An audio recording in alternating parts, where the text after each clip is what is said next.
Hi everyone, my name is Koenraadt. I'm a PhD student at the Sint Maartenskliniek in Nijmegen. The topic of my research project is Near-InfraRed BCI for the rehabilitation of gait. And I expect all of you are quite familiar with techniques as EEG or fMRI. However, Near-InfraRed Spectroscopy, abbreviated as NIRS, is the neuroimaging technique which after my talk you will never forget. NIRS is a relatively new neuroimaging technique, and because of its big advantages, it became more and more interesting in the field of neuroscience and BCI. And I want to briefly mention some of the advantages.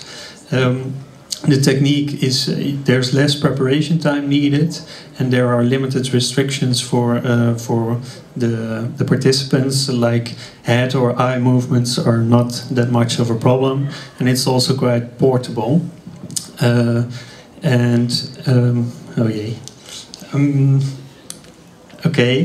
Well, at Sint Maartenskliniek we now have been using NIRS for 2.5 years and made some major steps in performing proper measurements using this technique, and also made the first step in using NIRS in an experimental BCI setting.